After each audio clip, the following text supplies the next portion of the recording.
Hello friends, स्वागत है आप सभी का हमारे यूट्यूब चैनल हाई फेमस संग्राम में। दोस्तों इस वीडियो में बात करेंगे यूपी ट्रिपल एस जो वैकेंसी है यूपी लेखपाल का 19 जून को पेपर है और इसमें हमने टारगेट रखा है कि लगभग के 500 इंपॉर्टेंट क्वेश्चन ग्रामीण परिवेश के आपको यहीं से क्वेश्चन फंसेंगे। और ये कौन सी बुक है तो ये बुक दिखाते हैं, बेस्ट है बुक, अंकित भाटी सर की बुक है, ठीक। और यहाँ पे इन्होंने लिखा है कि इसमें हाई क्वालिटी के साथ जो कंटेंट दिया गया है, संपूर्ण बुक हाई क्वालिटी कंटेंट के साथ है इसमें। तो यहाँ से हम क्वेश्चन डिस्कस करेंगे। लगभग 25 क्वेश्चन इस बुक का कर चुके थे और 25 के आगे हम डिस्कस करेंगे। अगर आप हमारे चैनल पे पहली बार आए तो हमारे चैनल को सब्सक्राइब जरूर कर देना। आपको इसका नया नोटिफिकेशन हमेशा मिलता रहेगा। 25 क्वेश्चन तक हम कर चुके हैं और वीडियो कैसा लगा लास्ट में जरूर बताना, यानी वीडियो देखने के बाद। फिर अगर आप थोड़ा स्लो अगर पढ़ाते हैं तो उसका आप स्पीड में देख सकते हैं और क्वेश्चन भी आसानी से हो सकते हैं, ठीक है। तो 25 क्वेश्चन तक हमने कर लिया था। जैसे आपका प्रधानमंत्री वय वंदना योजना किससे संबंधित है, तो ये वरिष्ठ नागरिकों से संबंधित है। दूसरा ये भी पीछे करवा चुके थे, जीएसटी काउंसिल की अध्यक्षता कौन करता है, तो जो वित्त मंत्री होता है वो भारत का जो वित्त मंत्री होता है वो करता है। आगे बात कर लेते हैं, यहाँ से 26 नंबर के क्वेश्चन से डिस्कस करेंगे। 25 तक कर चुके हैं। अगर और इसमें कोशिश करेंगे इस वीडियो में पूरा कंप्लीट हो जाए, इस वीडियो में पूरा कंप्लीट करने की कोशिश करेंगे। लगभग में 500 क्वेश्चन इंपॉर्टेंट क्वेश्चन है। तो 26 का देखा जाए, अगर 26 का कहता है, 26 में पूछा गया आपसे, 26 में कहता है कि जमींदारी व्यवस्था को अन्य किस नाम से जाना जाता है। तो जमींदारी व्यवस्था जो है उसको अन्य किस नाम से जाना जाता है, तो इसे स्थायी बंदोबस्त कहा जाता है। स्थायी बंदोबस्त के नाम से जाना जाता है। भारत सरकार द्वारा पीएमजी के वाई के तहत स्वास्थ्य कर्मी को कितने मेडिकल बीमा कवर करने की घोषणा की गई है, तो इसमें हो जाएगा आपका कितने लाख रुपए का, तो ये हो जाएगा 50 लाख रुपए का, ठीक। 50 लाख रुपए के बीमा का बात की गई है। आगे बात कर लेते हैं, 20वीं शताब्दी में नई कृषि रणनीति को अपनाने के लिए भारत में हरित क्रांति की शुरुआत कौन से दशक में हुई थी। यहाँ से आपसे बहुत बार क्वेश्चन पूछा गया कि किस दशक में हुई थी, ये आपसे क्वेश्चन कई बार पूछा जाता है। तो 1970 के दशक में हुई थी, 1970 के दशक में हुई थी, 20वीं शताब्दी में। भूदान आंदोलन की शुरुआत कब हुई थी। भूदान आंदोलन की शुरुआत 1951 में की गई थी। आचार्य विनोबा भावे के द्वारा किया गया था। राष्ट्रीय बाल श्रम परियोजना की शुरुआत कब की गई थी। राष्ट्रीय बाल श्रम परियोजना की शुरुआत ये अगस्त 1889 में की गई थी। अगस्त 1889 में की गई थी।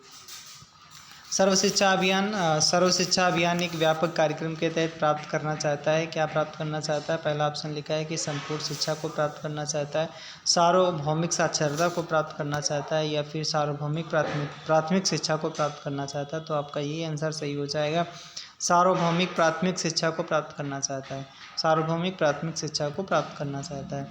वर्तमान में भारतीय संविधान की 8वीं अनुसूची में कुल कितनी भाषाओं का उल्लेख किया गया है, तो कुल 22 भाषाओं का उल्लेख किया गया है। कितनी कहता है, वर्तमान में भारतीय संविधान की 8वीं अनुसूची में कुल कितनी भाषाओं का उल्लेख किया गया, तो 22 भाषाओं का उसमें उल्लेख किया गया है, 22 भाषाओं का उल्लेख किया गया है। अगला क्वेश्चन कहता है कि सत्यशोधक समाज की स्थापना ज्योतिबा फुले द्वारा कब की गई थी। सत्यशोधक समाज की स्थापना ज्योतिबा फुले के द्वारा कब की गई थी, तो इसकी स्थापना जो की गई थी दोस्तों, चल रहा ठीक है, इसकी स्थापना जो की गई थी कब की गई थी, तो ये की गई थी 24 सितंबर 1873 में की गई थी। 24 सितंबर 1873 में जो सत्यशोधक समाज की स्थापना की गई थी। अगला क्वेश्चन कहता है कि वन स्टॉप केंद्र योजना किससे संबंधित है। वन स्टॉप केंद्र योजना किससे संबंधित है, तो ये हो जाएगा महिलाओं से संबंधित है। किससे, महिलाओं से संबंधित है। केंद्रीय मंत्रिमंडल ने नई यूरिया नीति 2015 को कब मंजूरी दी थी, कब मंजूरी दी, तो इसका आंसर हो जाएगा 13 मई 2015 को दी, 13 मई 2015 को दी। अगला क्वेश्चन है, भारतीय मानव शास्त्रीय सर्वेक्षण के अनुसार भारत में कितने संस्कृत क्षेत्र हैं, तो ये 91 है। कितने, जो क्वेश्चन नए लगे उनको आप एक दो बार फिर से पढ़ना, तो कितने 91 है, 91 हो जाएंगे। अगला है PMKVY का पूर्ण नाम क्या है। PMKVY का पूर्ण नाम क्या रखा गया है, तो ये हो जाएगा प्रधानमंत्री कौशल विकास योजना। क्या, प्रधानमंत्री कौशल विकास योजना इसका फुल फॉर्म हो जाएगा।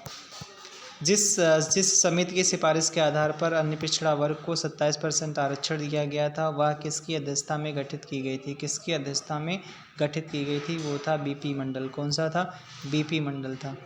MDM क्वेश्चन पूछा जा रहा है, मिड डे मील कार्यक्रम का मुख्य उद्देश्य क्या? पहला है नामांकन वृद्धि।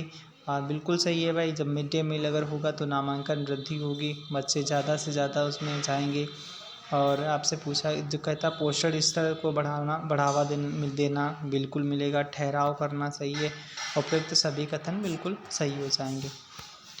दीनदयाल उपाध्याय ग्रामोदय योजना के तहत कितने रुपए तक का ऋण प्रावधान किया गया है? ऋण देने का प्रावधान किया गया तो 25 लाख रुपए। कितने? 25 लाख रुपए तक की प्रावधान किया गया है। थोड़ा दोस्तों वीडियो स्पीड में कर लेना ताकि जो अदर नॉइस है, अदर आवाज़ है वो आपको सुनाई नहीं देगी, क्योंकि आपका थोड़ा बहुत इधर बाहर का भी आवाज़ आ रहा है। कहता है कि उत्तर प्रदेश में नगर पालिका के अध्यक्ष का निर्वाचन किया जाता है, किसके द्वारा किया जाता है? तो ये किया जाता है नगर निकाय के निर्वाचित सदस्यों के द्वारा किया जाता है। नगर निकाय के निर्वाचित सदस्यों के द्वारा किया जाता है क्या? और इसमें ये भी एक मिनट दूसरा देखें, यहाँ नीचे इस तरीके से भी ऑप्शन दिए गए।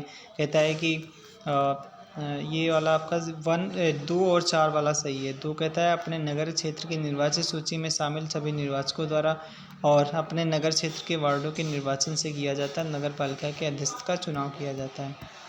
अगला क्वेश्चन कहता है कि इसमें कौन सा युग्म सुमेलित नहीं है? कौन सा युग्म सुमेलित नहीं है?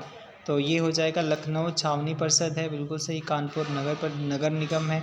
काकोरी नगर पंचायत है। और ये गाज़ियाबाद क्या है? ये नगर पालिका परिषद यहाँ पे नहीं है। अगला क्वेश्चन क्या कहता है? अगला क्वेश्चन कहता है कि भारतीय संविधान का अनुच्छेद 40 को सार्थक कदमों हेतु परामर्श देता है। किसकी परामर्श देता है? तो ये कहता है कि ग्राम पंचायतों के गठन के संबंध में अनुच्छेद 40 में बताया गया। अनुच्छेद 40 में बताया गया। पंचायत समिति के जो सदस्य होते हैं वो किसके द्वारा चुने जाते हैं? किसके द्वारा चुने जाते हैं? तो जनता के द्वारा प्रत्यक्ष रूप से चुने जाते हैं। जनता के द्वारा प्रत्यक्ष रूप से चुने जाते हैं। पंचायती राज को संवैधानिक स्थिति प्रदान करने के लिए संस्तुति निम्नलिखित में से किस कमेटी द्वारा की गई थी? तो ये था BR मेहता। कौन सी? बलवंत नहीं कहता है कि संवैधानिक स्थिति प्रदान करने के लिए किसके द्वारा? या तो LM सिंघवी हो जाएगा। क्या हो जाएगा? LM सिंघवी इसका आंसर हो जाएगा। अगला क्वेश्चन कहता है भारत में स्थानीय शासन के विषय में कौन सा कथन सही नहीं है? भारतीय संविधान के अनुसार संघीय प्रणाली में स्थानीय शासन जैसी कोई स्वतंत्र कोर्ट ही नहीं है, ये आपसे कहता है। फिर कहता है कि ये तो भाई गलत है, ठीक है, ऐसा नहीं प्रावधान है। स्थानीय निकायों में 30% स्थान स्त्रियों के लिए आरक्षित है, सही है। स्थानीय शासन के लिए वित्त का उपबंध एक आयोग द्वारा किया जाता है, सही है। स्थानीय निकायों के निर्वाचन का निर्धारण एक आयोग करता है, सही है भाई। अशोक मेहता समिति ने पंचायती राज के लिए किस प्रतिमान की संस्तुति की थी? तो दो स्तरीय की बात की थी। कितने? 2 स्तरीय की बात की गई थी, अशोक मेहता के द्वारा की गई थी। 1997 की समिति ने भारत में त्रिस्तरीय पंचायती राज व्यवस्था की संस्तुति की थी, तो बलवंत राय मेहता ने के द्वारा किया गया था। संविधान की 11वीं अनुसूची में किससे संबंधित है? तो 11वीं अनुसूची में ग्राम पंचायत से संबंधित है, पंचायती राज से संबंधित है। पंचायती राज से संबंधित है। अगर आप भूल जाते तो 11 कैसे लिखा जाता है? तो 11 ऐसे लिखा जाता है। और 11 से अगर आपसे देखा जाए तो इसमें भी ग्राम पंचायत होता है, ठीक, इस तरीके से। तो 11 होगा, 11 में, ठीक। अगला क्वेश्चन कहता है कि विकेंद्रीकरण प्रणाली की सिफारिश, क्या हो गया भाई, जूम नहीं हो रहा, ठीक है, वो तो गया, ठीक है। विकेंद्रीकरण प्रणाली की सिफारिश किसने की थी? विकेंद्रीकरण प्रणाली की सिफारिश किसने की थी? विकेंद्रीकरण का मतलब क्या होता है? जिसमें जो शासन प्रशासन होता है, यानी जो योजनाएं बनती हैं ग्राम स्तर पर तैयार की जाती हैं, फिर उसको वहाँ से अप्रूवल मिलता है, तो इससे ये होता है विकेंद्रीकरण होता है। तो कहता है कि विकेंद्रीकरण की प्रणाली की सिफारिश किसके द्वारा की गई थी? तो ये की गई थी बलवंत राय मेहता के द्वारा की गई थी। अगला क्वेश्चन कहता है कि निम्नलिखित में से कौन पंचायतों की वित्तीय स्थिति का पुनर्विलोकन करने के लिए वित्त आयोग का गठन करता है? तो वित्त आयोग का जो गठन किया जाता है वो किया जाता है राज्य का राज्यपाल के द्वारा किया जाता है, राज्य के राज्यपाल के द्वारा किया जाता है। संविधान के किस अनुच्छेद के तहत महिलाओं के 1/3 प्रतिनिधित्व की गारंटी देता है? यानी इसमें अगर आपसे पूछा जाए तो ये हो जाएगा, इसका हो जाएगा, इसका आंसर क्या हो जाएगा? 52 का हो जाएगा। अनुच्छेद 243 का घ हो जाएगा, ठीक, 243 का घ, ठीक है, जिसमें D होता है डिस्काउंट, जिस तरीके से अगर याद कर सकते हैं आप। 53 वाला देखते हैं भाई, इधर क्या कहता है? क्वेश्चन कहता है ग्राम सभा का अभिप्राय क्या है? ग्राम सभा का अभिप्राय क्या है? पहला कहता है ग्राम पंचायत के क्षेत्र के लोग नहीं भाई, जिला अधिकारी से अधिसूचित विशिष्ट लोग नहीं। ग्राम पंचायत के सदस्य के क्षेत्र के निर्वाचित नामावली में पंजीकृत लोग को ही ग्राम सभा कहा जाता है, ग्राम सभा कहा जाता है। चलिए, कौन सा तत्व मूल लोकतंत्र से संबंधित है? कौन सा तत्व मूल लोकतंत्र से संबंधित है? तो पंचायती राज जो पद्धति होती है वो मूल लोकतंत्र से संबंधित होती है, पंचायती राज। राज्य वित्त आयोग क्या है? राज्य वित्त आयोग भी एक संवैधानिक है या फिर सांविधिक है या फिर विधि संस्थान है? किस प्रकार का संस्थान है? तो संवैधानिक संस्थान। कौन सा? संवैधानिक संस्थान, जिसका संविधान में उल्लेख है। अगला क्वेश्चन क्या कहता है? अगला क्वेश्चन कहता है कि निम्नलिखित में से कौन पंचायतों की संरचना को निर्धारित उपबंध करने का अधिकृत है? तो ये हो जाएगा आपका राज्य का जो विधानमंडल होता है उसको ये अधिकार दिया जाता है, पंचायती राज व्यवस्था अपनाई गई थी तो लोगों को राजनीतिक जागरूकता प्रदान करने हेतु, लोकतंत्र की शक्तियों के विकेंद्रीकरण के लिए, कृषकों को शिक्षित करने के लिए। तो ये हो जाएगा लोकतंत्र की शक्तियों को विकेंद्रित करने के लिए किया गया था। अगला क्वेश्चन कहता है कि महिलाओं को पंचायतों में आरक्षण भारत के संविधान के किस संशोधन द्वारा दिया गया था? कौन सा संविधान संशोधन था जिसमें महिलाओं को पंचायतों में आरक्षण देने की बात की गई थी? तो ये हो जाएगा 73वां संविधान संशोधन।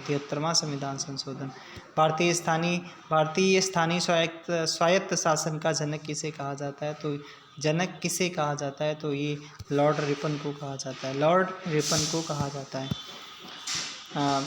भारतीय संविधान के अनुच्छेद 243 जड जे के अनुसार सहकारी समिति के निर्देशकों की अधिकतम संख्या कितनी हो सकती है?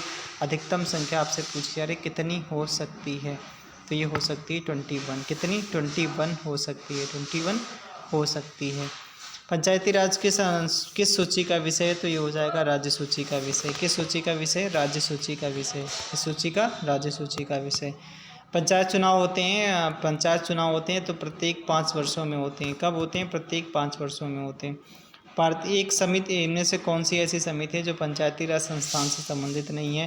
कहता है पीवी नरसिम्हा राव समिति।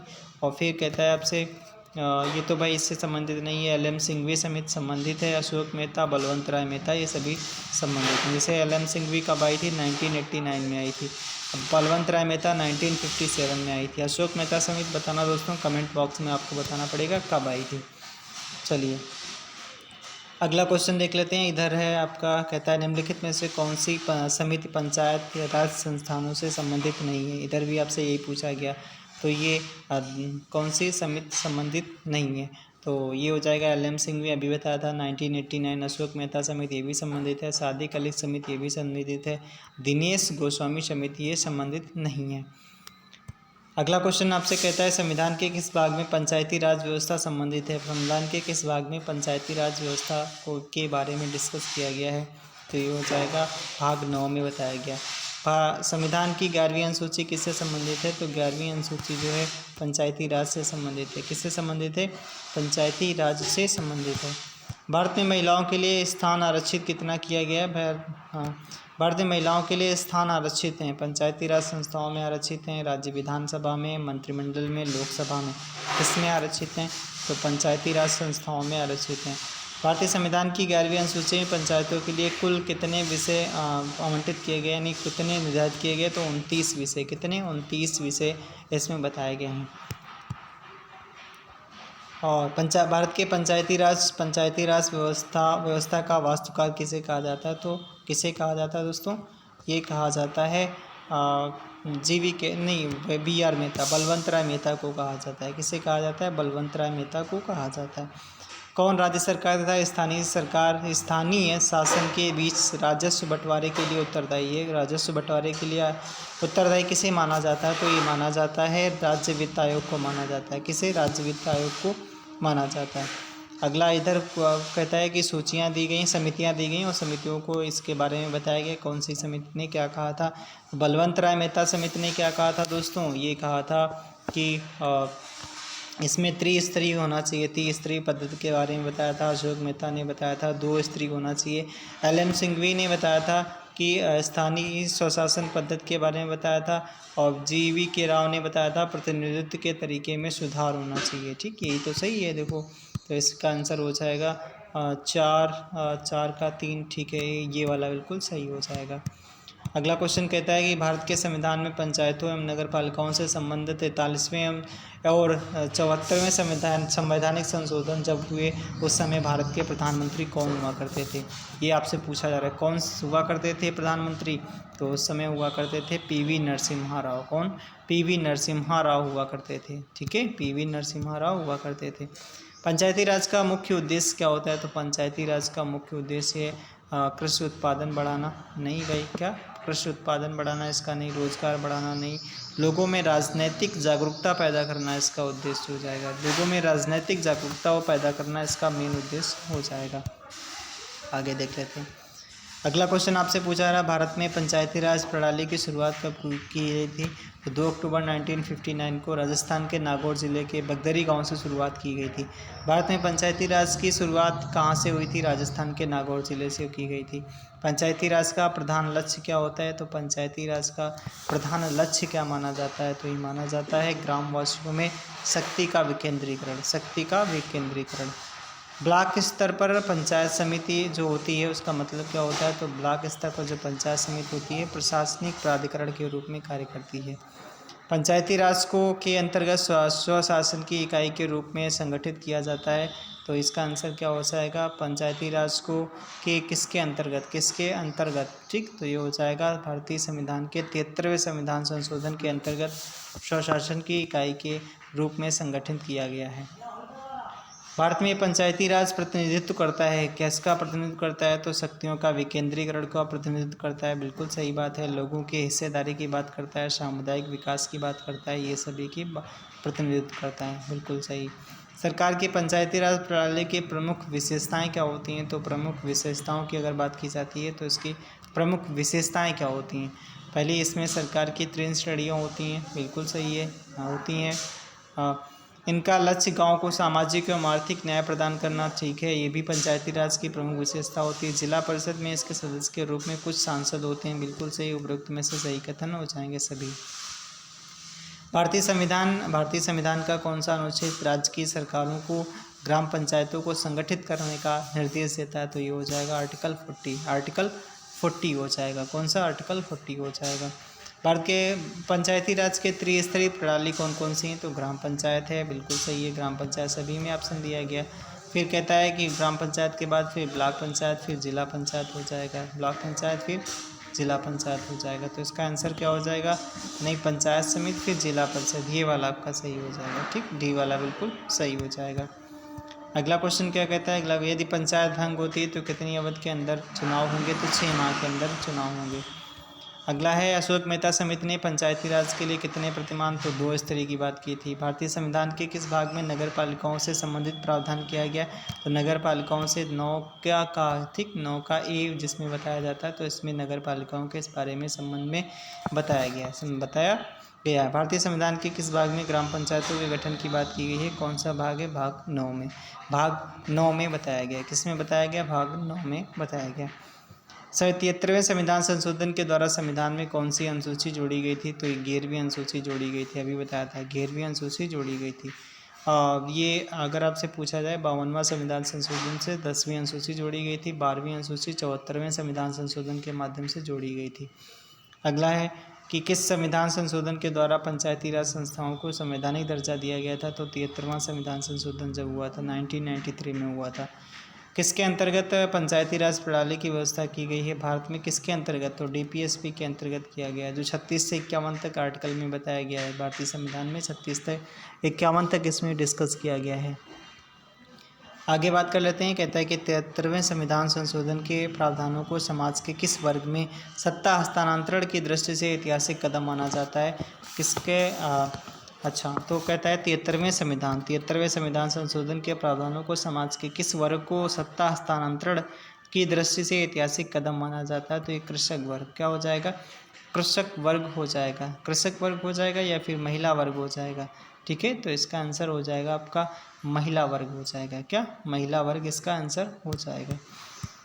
73वें संविधान संशोधन के द्वारा पंचायती राज संस्थाओं के लिए किस तरह के चुनाव का प्रावधान किया गया है? तो ये किया गया है, किस तरह का प्रावधान किया गया है? तो ये किया गया प्रत्यक्ष एवं गुप्त मतदान का प्रयोग किया गया, प्रत्यक्ष एवं गुप्त मतदान का प्रयोग किया गया। पंचायती राज संस्थाओं के निर्वाचन के लिए उत्तरदायी है, कौन उत्तरदायी है? तो केंद्रीय ये राज्य निर्वाचन आयोग। कौन? राज्य निर्वाचन आयोग उत्तरदायी, इसका जिसकी जिम्मेदारी होती है पूरा। ठीक। अगला है 77वें संविधान संशोधन के अनुसार पंचायती राज संस्थान का कार्यकाल कितना होता है? तो 5 वर्ष का होता है, 5 वर्ष का होता है। 73वें संविधान संशोधन अधिनियम किस तिथि से लागू हुआ था? तो 24 अप्रैल 1994 से लागू हुआ था। कब? इसका आंसर क्या हो जाएगा दोस्तों? 24 ये लागू हुआ था 24 अप्रैल 1993 से लागू हुआ था, 1993 से लागू हुआ था। अगला क्वेश्चन कहता है कि भारत में सर्वप्रथम पंचायती राज कब आरंभ किया गया था? 1959 में। कब? इसमें गठित की गई थी, समिति बनाई गई थी, और ये स्टार्ट कब से किया गया था ये आपसे पूछा जा रहा है। तो इसका आंसर हो जाएगा 1959 से, 1959 से स्टार्ट किया गया था। चलिए आगे बात कर लेते हैं। आगे है अगला क्वेश्चन, भारत में सर्वप्रथम पंचायती राज व्यवस्था कहाँ पर आरंभ की गई थी? राजस्थान के नागौर जिले के बगदरी गाँव से शुरुआत की गई थी। पंचायती राज की त्रिस्तरीय व्यवस्था का अनुमोदन किस समिति ने? तो बलवंत राय मेहता समिति ने। किस समिति में लोकतांत्रिक विकेंद्रीकरण और पंचायती राज की सिफारिश की, उसका सभापति कौन करता है? ये यहाँ से इंपॉर्टेंट क्वेश्चन है, आप इसको 2 बार पढ़ना। कहता है जिस समिति में लोकतांत्रिक विकेंद्रीकरण और पंचायती राज की सिफारिश की, उसकी सभापति कौन था? उसका सभापति कौन था जिसने सिफारिश की थी? तो कौन था भाई? कौन सी समिति थी? तो ये था आपका, ये किया गया था बलवंत राय मेहता के द्वारा ही किया गया था। पंचायत चुनाव कराने हैं तो निर्णय किसके द्वारा लिया जाता है? किसके द्वारा लिया जाता है? तो लिया जाता है राज्य सरकार के द्वारा लिया जाता है। किसके द्वारा? राज्य सरकार के द्वारा लिया जाता है। भारत का पहला नगर निगम कौन सा था? तो ये था मद्रास। कौन सा हो जाएगा? मद्रास हो जाएगा। कौन सा हो जाएगा? मद्रास हो जाएगा। अगला क्वेश्चन, वर्तमान ग्रामीण स्वशासन की रचना निम्नलिखित में से किसकी अनुशंसा पर की गई थी? ग्रामीण स्वशासन की रचना किसकी अनुशंसा पर की गई थी? तो ये हो जाएगा आपका किसकी अनुशंसा पर? तो बलवंत राय मेहता की अनुशंसा पर किया गया था। चलिए अगला देख लेते हैं। कहता है कि निम्नलिखित में से कौन पंचायती राज की त्रिस्तरीय व्यवस्था के अंतर्गत नहीं है? तो देखो ग्राम स्तर तो है, प्रखंड स्तर, फिर जिला स्तर, फिर तहसील स्तर। तो तहसील स्तर है कि नहीं है भाई? तो इसका आंसर हो जाएगा तहसील स्तर नहीं है। पंचायत चुनाव के उम्मीदवारों की न्यूनतम आयु कितनी होनी चाहिए? तो पंचायत चुनाव लड़ने के लिए 21 वर्ष होनी चाहिए। कितनी? 21 वर्ष होनी चाहिए। कितनी होनी चाहिए? 21 वर्ष होनी चाहिए। पंचायती राज संस्थान की अधिकतम आय का स्रोत पंचायती राज संस्थान की अधिकतम आय का स्रोत क्या होता है? तो सरकारी अनुदान या फिर संघीय राजस्व में अंश, क्षेत्रीय निधि या फिर स्थानीय कर। तो इसमें क्या होता है?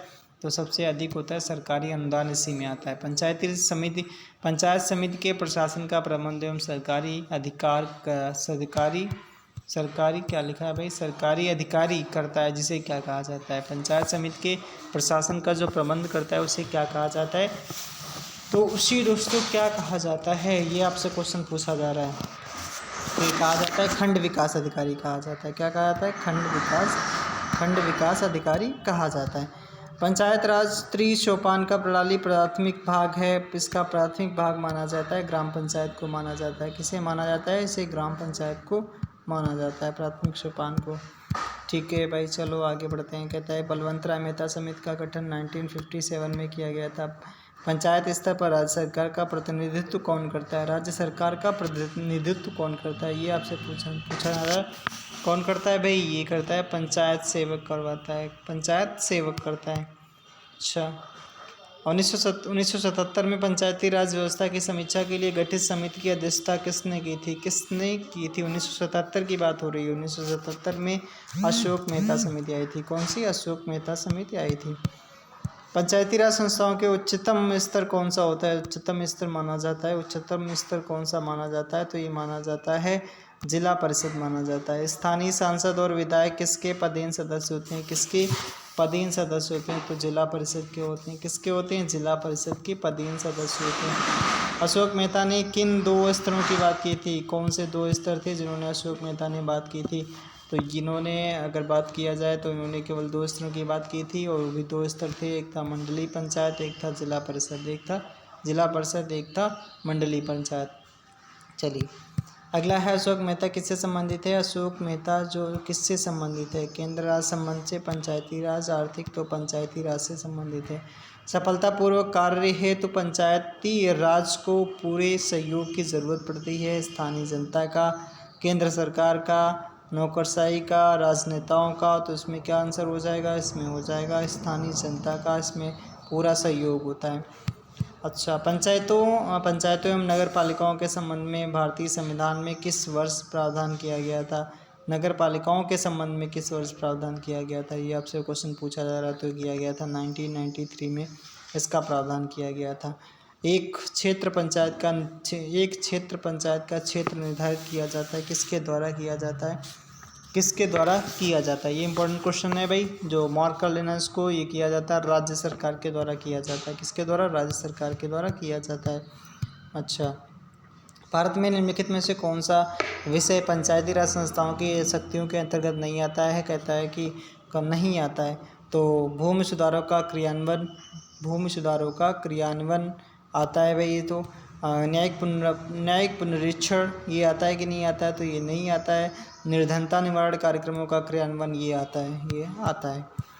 कौन सा एक प्राधिकरण किसी एक राज्य के राज्यपाल को उस विशेष राज्य की शुल्कों एवं निर्धारण के लिए सिद्धांतों के विषय में संस्तुति करता है। कौन कौन से ऑप्शन दिए गए हैं भाई, ऑप्शन देखते हैं पहले। कहता है जिला योजना समिति, राज्य वित्त आयोग, उस राज्य का वित्त मंत्रालय, पंचायती राज मंत्रालय। तो इसका आंसर क्या हो जाएगा, इसका आंसर हो जाएगा राज्य वित्त आयोग ही करता है। ठीक, राज्य वित्त आयोग करता है। राज्य वित्त आयोग का गठन संविधान के किस के अंतर्गत किया गया, तो 243 का आई से याद करना, इनकम होता है। ठीक, आई से याद करना, इनकम होता है, तो राज्य वित्त आयोग 243 का आई हो जाएगा। अगला है पंचायती राज व्यवस्था में शासन प्रणाली की संरचना क्या है, तो अभी बताया था पीछे, क्या क्या है भाई। तो पंचायती राज में है भाई ग्राम पंचायत होता है, ठीक है, ग्राम पंचायत होता है, खंड और जिला स्तर होता है, फिर स्थानीय स्वशासन की त्रिस्तरीय संरचना मानी जाती है। अच्छा, भूमापन में जरीब लाइन के आरंभ तथा समाप्त होने के स्थान को क्या कहा जाता है, यहाँ से आपका इंपॉर्टेंट क्वेश्चन बन सकता है। ये क्या कहा जाता है, इसे क्या कहा जाता है, तो इसे मुकाम कहा जाता है। जैसे नहीं कहते मुकाम हमने हासिल कर लिया, तो इस तरीके से याद कर लेना। जो जरीब की लाइन होती है उसके आरंभ होने और अंतिम होने समाप्त होने के स्थान को मुकाम कहा जाता है। जैसे नहीं मुकाम पे पहुंच जाते हैं, तो उस तरीके से बोला जाता है, तो मुकाम कहा जाता है। चलिए, भारतीय ग्रामीण समाज को क्या कहा जाता है, तो भारतीय ग्रामीण समाज जो है अपना कैसा है, वो कैसा है, जनजातीय समाज एवं कृषक वर्ग माना जाता है, कृषक वर्ग में बांटा गया है। विभिन्न परिस्थितियों में नाप लेने में सबसे कम त्रुटि किस में मानी जाती है, विभिन्न परिस्थितियों में सबसे कम त्रुटि किस में होती है, कौन से फीते में सबसे कम त्रुटि होती है, तो इनवार फीता जो होता है, इनवार फीते से सबसे कम त्रुटि होती है। इंपॉर्टेंट क्वेश्चन है, मार्क कर लेना।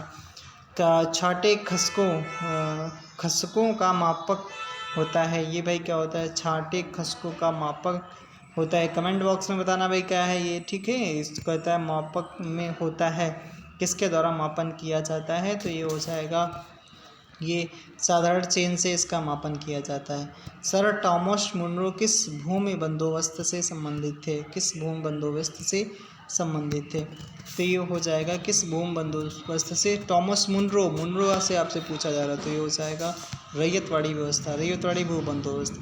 भूमि सुधार ये तो कानून बनाने की शक्ति किसके पास होती है, भूमि सुधार से संबंधित कानून बनाने की शक्ति किसके पास होती है दोस्तों, ये होती है राज्य सरकार के पास होती है। अगला क्वेश्चन, जरीब सर्वेक्षण में क्षेत्र को किस ज्यामितीय आकृति में बांटकर नापा जाता है, जरीब वाले में, जरीब से जब मापा जाता है तो कहता है कि जरीब सर्वेक्षण में क्षेत्र को किस ज्यामितीय आकृति में बांटकर फिर मापा जाता है, तो ये मापा जाता है त्रिभुज के आकार में बनाया जाता है।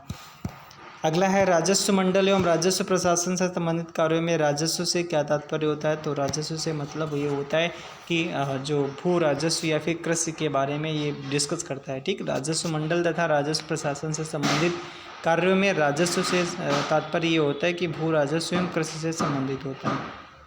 चलिए, अगला क्वेश्चन कहता है कि ब्रिटिश शासन में प्रथम राजस्व मंडल किस प्रांत में स्थापित किया गया था, किस प्रांत में स्थापित किया गया था, ये आपसे क्वेश्चन पूछा जा रहा है। किस में स्थापित किया गया था, तो पश्चिम बंगाल, वेस्ट बंगाल में प्रथम राजस्व मंडल की स्थापना की गई थी, वेस्ट बंगाल में की गई थी। इलाके का सारा रिकॉर्ड किसके पास होता है, तो इलाका जो होता है, नहीं कहते हैं इलाके का सारा रिकॉर्ड किसके पास होता है, तो पटवारी के पास होता है। किसके पास होता है, अरे विधायक के पास नहीं होता है भाई, तो ऑप्शन दरोगा के पास नहीं, कलेक्टर के पास नहीं, ये पटवारी के पास होता है, पटवारी के पास होता है। प्रत्येक गांव की सारी जानकारी का मानचित्र होता है, किसके पास होता है, किसके पास होता है, सारा मानचित्र जो होता है किसके पास होता है, तो पटवारी के पास ये भी होता है, पटवारी के पास होता है। एक पटवारी का सीधा संबंध किससे होता है, एक पटवारी जो होता है उसका सीधा संबंध एक पटवार हल्के से होता है। कहाँ से होता है, पटवार हल्के से इसका सीधा संबंध होता है, सीधा कनेक्टिविटी, सीधा संबंध होता है। पटवारी के कार्यों का निरीक्षण कौन करता है, तो भाई इससे जो बड़ा अधिकारी होगा वो करेगा। कौन करेगा, इससे वो करेगा गिरदावर कानून गो करता है। कौन, गिरदावर कानून गो करता है। गिरदावर कानून गो पर नियंत्रण कौन रखता है, भाई इस पर कौन नियंत्रण रखेगा, कुछ गड़बड़ ना करे, कौन करेगा, तो तहसीलदार करेगा सीधे सीधे। और कौन करेगा भाई, कौन करेगा, तहसीलदार करेगा। और आगे बात कर लेते हैं, कहता है भूमापन के दौरान एक जरीब की लंबाई पूरी हो जाने की अस्थायी निशानी के रूप में जिस यंत्र का प्रयोग किया जाता है उसे क्या कहा जाता है, तो उसे क्या कहा जाता है, उसे शुआ कहा जाता है। क्या, शुआ कहा जाता है भाई, नया वर्ड है, याद रखना।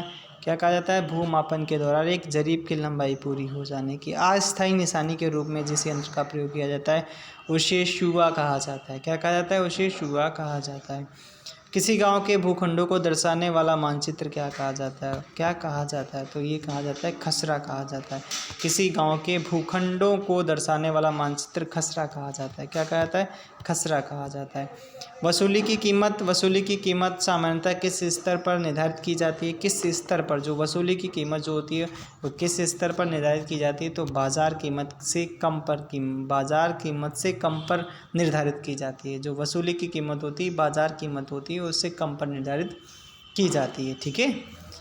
अगला कहता है कि माता टीला जल विद्युत परियोजना किस नदी पर है, किस नदी पर स्थित है, तो ये बेतवा नदी पर स्थित है। किस पर, बेतवा नदी पर स्थित है। माता टीला बांध जो है जल विद्युत परियोजना बेतवा नदी पर स्थित है। तहसीलदार के प्रमुख कार्य कौन कौन से हैं, तो तहसीलदार का जो प्रमुख कार्य माना जाता है वो कौन सा माना जाता है, तो ये माना जाता है भू राजस्व प्रशासन का संचालन करना इसका प्रमुख कार्य माना जाता है। चलिए अगला क्या है क्वेश्चन, अगला क्वेश्चन कहता है राजस्व प्रशासन का निम्नतम पद कौन सा माना जाता है। राजस्व प्रशासन का सबसे निम्नतम पद कौन सा माना जाता है, तो पटवारी ही माना जाता है, सबसे छोटा पद होता है पटवारी। क्या होता है, पटवारी ही सबसे छोटा पद होता है।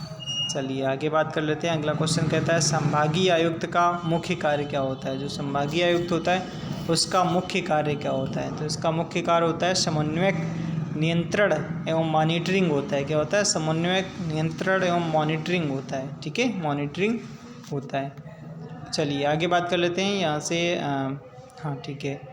अगला क्वेश्चन कहता है कि जिलाधीशों के पद से संबंधित विरोधाभास यह है कि वह कानून एवं शांति व्यवस्था का कार्य भी देखता है, वह प्रोटोकॉल संबंधित कार्य भी देखता है, वह विकास कार्य देखता है। यह कार्य तो करता है राज्य सरकार के लिए, लेकिन उसके पद की शर्तें नियंत्रित होती हैं केंद्र सरकार से।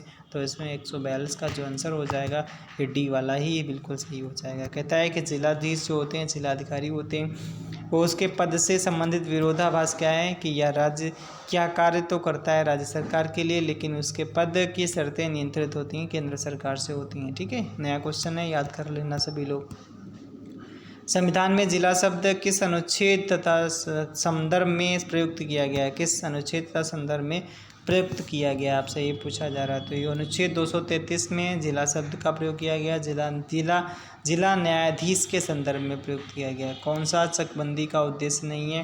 पहला उद्देश्य है जोतों का निर्धारण करना, दूसरा कहता है बड़े पैमाने पर व्यावसायिक खेती को बढ़ावा देना, ये कोई इसका उद्देश्य नहीं है। ठीक, बाकी सभी इसके उद्देश्य में कृषि जोतों का उपखनन को रोकना और कृषकों के अलग अलग खेती को एक स्थान पर एकत्रित करना, ये चकबंदी का उद्देश्य माना जाता है। इसमें कहता है नहीं है, तो ये वाला नहीं है। ठीक है, 144 का ये वाला नहीं है। उत्तर प्रदेश चकबंदी अधिनियम कब आया था, तो 1953 में आया था। कब, 1953 में चकबंदी अधिनियम आया था। 1958 से पूरे उसमें देश में लागू कर दिया गया था।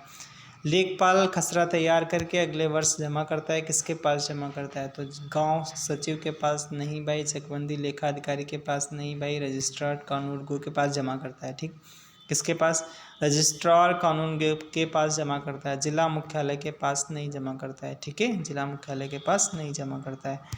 कहता है कि कौन सा भूमि सुधार भारत में सबसे पहले प्रारंभ किया गया था? तो भूमि सुधार सबसे पहले जो प्रारंभ किया गया था 1950 से ही चालू कर दिया गया था, ये था जमींदारी उन्मूलन। ठीक, जमींदारी उन्मूलन अधिनियम यूपी में कब आया था? 1950 में आया था।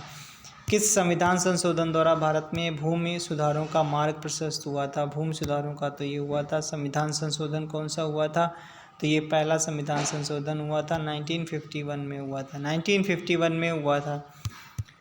भूमि सुधार कार्यक्रम को सर्वाधिक सफलता किस राज्य में मिली थी? कौन सा राज्य था जिसमें सबसे ज़्यादा सफलता मिली थी? तो ये था वेस्ट बंगाल। कहाँ पे? वेस्ट बंगाल में सबसे ज़्यादा मिली थी। चलिए अगला कहता है सर्वेक्षण के लगभग मध्य से गुजरने वाली सबसे अधिक लंबी रेखा क्या कहलाती है? जो सर्वेक्षण के लगभग मध्य से गुजरने वाली सबसे अधिक लंबी रेखा क्या कहलाती है? ये आपसे क्वेश्चन पूछा जा रहा है। तो सबसे अधिक लंबी रेखा को क्या कहा जाता है? तो आधार रेखा कहा जाएगा। और क्या कहा जाएगा? क्या कहा जाएगा? आधार रेखा कहा जाएगा। आधार रेखा कहा जाएगा। चलिए कितने क्वेश्चन कर चुके हैं हम लोग? 36 मिनट में अगर देखा जाए तो 36 मिनट में 150 क्वेश्चन कर चुके हैं। वो वीडियो कैसा लगा कमेंट बॉक्स में ज़रूर बताना। और इसमें वीडियो ये वाला पूरा कंप्लीट आज कोशिश करेंगे। कितने अभी में? लगभग 500 क्वेश्चन है, लेकिन अभी 150 क्वेश्चन पे पहुँच चुके हैं। चलिए भाई अभी चलते रहेंगे, रुकेंगे नहीं। एक विश्व कितने के बराबर होता है? तो एक जो विश्व होता है वो कितने के बराबर होता है दोस्तों? ये होता है 20 विश्वांशी के बराबर होता है। 20 विश्वांशी के बराबर होता है। जमींदारी प्रथा का प्रारंभ किसने किया था? तो जमींदारी प्रथा का जो प्रारंभ किया गया था लॉर्ड कॉर्नवालिस के द्वारा किया गया था। जमींदारी प्रथा का प्रारंभ किया गया था। किस व्यवस्था में भूमि पर समुदाय का संयुक्त स्वामित्व होता है? कौन सी ऐसी व्यवस्था है? तो इसमें है महालवाड़ी। ठीक, महाल का मतलब क्या होता है? एक संयुक्त समुदाय होता है, ग्राम समुदाय होता है। महाल का मतलब वही होता है। ठीक, एयर मापन की एक इकाई है जिसके मापन हेतु किसका प्रयोग किया जाता है? तो क्षेत्रफल मापन में किया जाता है। किसमें? क्षेत्रफल मापन में इसका प्रयोग किया जाता है। कहता है ये ग्राम विकास विभाग की स्थापना कब की गई थी? ग्राम विकास विभाग की स्थापना की गई थी 1974 में। कब? 1974 में इसकी स्थापना की गई थी। किसे चकबंदी के अधीन नहीं लिया जा सकता है? तो स्थायी चरागाह उसको नहीं लिया जा सकता, बाघ को भी नहीं लिया जा सकता है। ठीक, जो नहीं होते हैं जो बाघ आग जो होते हैं, शमशान या कब्रिस्तान, इन सभी को नहीं लिया जा सकता चकबंदी में। कौन सा राज्य एवं जिले के बीच समन्वयक माना जाता है? समन्वयक माना जाता है। कौन सा होता है भाई? तो ये होता है कहता है राज्य और जिले के बीच में कोऑर्डिनेटर का कार्य करता है। कौन सा होता है? ये होता है आपका जिलाधीश होता है। कौन? जिलाधीश होता है। ठीक है, जिलाधीश होता है। निम्नलिखित में से किसको लोकतंत्र की पाठशाला कहा जाता है? किसे लोकतंत्र की पाठशाला कहा जाता है? तो स्थानीय स्वायत्त शासन संस्थाओं को लोकतंत्र की पाठशाला कहा जाता है। इंपॉर्टेंट क्वेश्चन है, टॉप क्वेश्चन है, इसको याद कर लेना, पूछे ही जाएगा। ठीक है, छपेगा, नहीं कहते हैं गौरव सर की छपेगा भाई, एग्जाम में छपेगा। अगला क्वेश्चन कहता है कि जिला विभाजित होता है। जिला विभाजित होता है किस में? नगर में, पंचायत में, ग्राम सभा में, उपखंड में। तो जो जिला होता है वो किस में वो होता है? तो पंचायतों में विभाजित होता है। उपखंड विभाजित होता है किस में? उपखंड जो होता है ये ग्राम सभा में विभाजित होता है। उपखंड जो होता है ग्राम सभा में विभाजित होता है। सर्वप्रथम किस काल में अन्न उगाने के साक्ष्य मिलते हैं? कौन सा काल है जिसमें अन्न उगाने के साक्ष्य मिलते हैं? तो ये हो जाएगा नवपाषाण काल। क्या हो जाएगा? नवपाषाण काल हो जाएगा, जिसमें अन्न उगाने के साक्ष्य मिलते हैं। चलिए अगला क्वेश्चन क्या कहता है? लहुरा देव किसके लिए प्रसिद्ध है? लहुरा देव भाई बताओ। लहुरा देव जो है प्राचीनतम कृषि साक्ष्य वाला स्थान लहुरा देव फेमस है। लहुरा देव फेमस है, प्राचीनतम कृषि साक्ष्य वाला स्थान लहुरा देव फेमस है। अगला क्वेश्चन क्या कहता है? अगला क्वेश्चन, भारतीय उपमहाद्वीप में प्राचीनतम कृषि के साक्ष्य कहाँ से मिले हैं? तो मेहरगढ़ से मिले। कहाँ से? मेहरगढ़ से मिले। मेहरगढ़ से किस अन्न के साक्ष्य मिले? तो जौ के मिले। किसके? जौ के साक्ष्य मिले हैं। किसके मिले हैं? जौ के साक्ष्य मिले हैं। लहुरा देव में किस खेत के साथ से मिले हैं? लहुरा देव में किस खेत के साथ से मिले हैं? तो ये मिले हैं धान के। किसके? धान के मिले हैं। ध्यान रखना भाई, धान के मिले हैं। मेहरगढ़ से जौ के मिले। कोल्डीवा कहाँ स्थित है? कोल्डीवा कहाँ स्थित है? कोल्ड ड्रिंक वाला नहीं भाई, कोल्डीवा ये इलाहाबाद में स्थित है। कहाँ पे? इलाहाबाद में स्थित है। कोल्डीवा किस नदी के तट पर स्थित है? यहाँ से भी आपका क्वेश्चन बनता है। तो ये बेसिन सरिता के नदी के तट पर है। कोल्डीवा जो, ये देखो पहली बार हम क्वेश्चन पढ़ रहे हैं अभी, ठीक, हमने भी नहीं पढ़े थे, फिलहाल पढ़ रहे हैं, रिवीजन हो रहा है। फिर एक बार और अपना खुद का वीडियो हम देख लेते हैं तो हमारा यानी फुल से पूरा रिवीजन हो जाता है। कोल्डीवा किस नदी के तट पर है? तो बेसिन सरिता के बेलन सरिता, ठीक है, सही पढ़ रहे हैं दोस्तों, बेलन सरिता के नदी के तट पर स्थित है। चलिए, सबसे प्राचीनतम धान की खेती के साथ से कहाँ से मिले? तो ये मिले हैं धान की खेती के साथ से कहाँ से मिले हैं? तो ये मिले हैं लहुरा देव से। कहाँ से? लहुरा देव से मिले हैं। अगला है मेहरगढ़ कहाँ पे स्थित है? तो मेहरगढ़ की अगर बात की जाती है, मेहरगढ़ कहाँ पे स्थित है? तो ये स्थित है बलूचिस्तान में। कहाँ पे? बलूचिस्तान में। मेहरगढ़ किस नदी के तट पर स्थित है? तो मेहरगढ़ जो स्थित है बोलन नदी के, किस?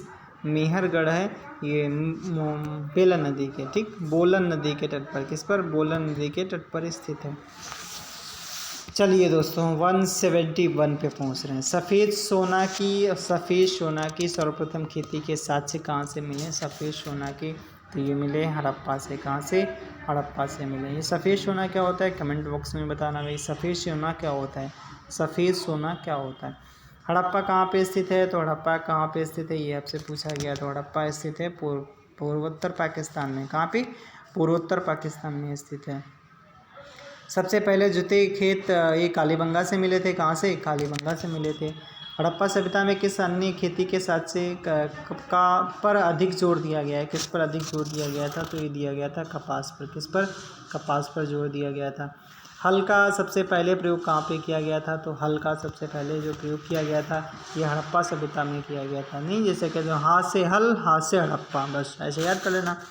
हड़प्पा सभ्यता में हल से जोते गए खेतों के साथ से कहाँ से मिले थे? अभी पढ़ाया था। कहाँ से? कालीबंगा से। कहाँ से? कालीबंगा से मिले थे। चलिए बच्चों, और फिर उसके बाद है भाई इधर है 117। किस 117 177 है, ठीक है। कहता है किस वेद में अनाज का उल्लेख है? ऐसा कौन सा वेद है जिसमें अनाज का उल्लेख किया गया है? ऐसा कौन सा वेद है जिसमें अनाज का उल्लेख किया गया है? तो ये हो जाएगा ऋग्वेद में। किसमें? ऋग्वेद में हो जाएगा। ऋग्वेद में यौ शब्द किस कृषि उत्पाद से संबंधित है? यौ का मतलब जौ, ठीक, यौ का मतलब जौ हो जाएगा। एक मिनट दोस्तों, भाई किसी ने कुछ सेंड भी कर दिया तो इसको हटा देते हैं, ठीक है, ठीक है। फिर कहता है ऋग्वेद में यौ शब्द किस कृषि उत्पाद से संबंधित है? तो ये जौ से संबंधित है। उत्तर वैदिक काल में आर्यों का मुख्य व्यवसाय क्या बन गया था? उत्तर वैदिक काल जो था, उत्तर वैदिक काल में जो आर्यों का मुख्य व्यवसाय क्या बन गया था? तो ये आपसे क्वेश्चन पूछा जा रहा है भाई, क्या पूछा है? तो कृषि बन गया था। क्या बन गया था? कृषि बन गया था। आर्यों की मुख्य फसल क्या थी? आर्यों की मुख्य फसल क्या थी? तो आर्यों की मुख्य फसल जो मानी जाती थी, धान और गेहूँ दोनों मानी जाती थी, ठीक, धान और गेहूँ दोनों मानी जाती थी। ऋग्वेद में हल को क्या कहा जाता था? ऋग्वेद में हल को क्या कहा जाता था? तो ऋग्वेद में हल को सीर कहा जाता था। याद रख लेना दोस्तों, इंपॉर्टेंट क्वेश्चन है भाई, बनेगा एग्जाम में। क्या कहा जाता था? ऋग्वेद में हल को क्या कहा जाता था? सीर कहा जाता था।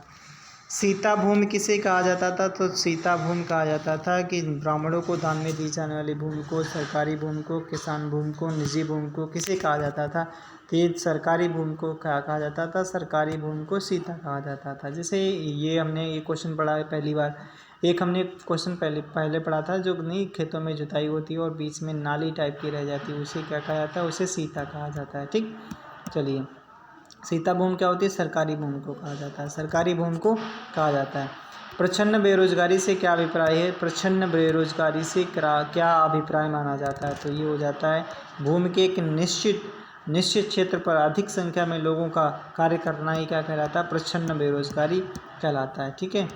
भारत में कृषि का जीडीपी पर कितना प्रतिशत योगदान है? भारत में कृषि का जीडीपी पर कितने प्रतिशत का योगदान है? ये आपसे क्वेश्चन पूछा जा रहा है। कितने प्रतिशत योगदान है भाई? बताओ भाई कितने? 19%। कितने? 19%। शीताध्यक्ष कौन कहलाता था? जो सीताध्यक्ष होता था वो कौन कहलाता था? तो सीताध्यक्ष की अगर बात की जाती है तो सीताध्यक्ष हुआ करता था वो कौन हुआ करता था? तो सीताध्यक्ष जो हुआ करता था ये हुआ करता था सरकारी भूमि की व्यवस्था करने वाला अधिकारी, ठीक। और सीता भूमि क्या थी? तो सरकारी भूमि को कहा जाता था। कृषि वर्ष कब से कब तक माना जाता है? तो कृषि वर्ष जो माना जाता है, कृषि वर्ष जो कब से कब तक माना जाता है? तो ये माना जाता है दोस्तों 1 जुलाई से 30 जून माना जाता है। कृषक दिवस कब मनाया जाता है? तो 23 दिसंबर को मनाया जाता है। कब? 23 दिसंबर को मनाया जाता है। मौर्य काल में सिंचाई कर को क्या कहा जाता था? तो मौर्य काल में सिंचाई कर को क्या कहा जाता था? तो इसे उदक भाग कहा जाता था। क्या कहा जाता था? उदक भाग कहा जाता था, ठीक है, उदक भाग कहा जाता था।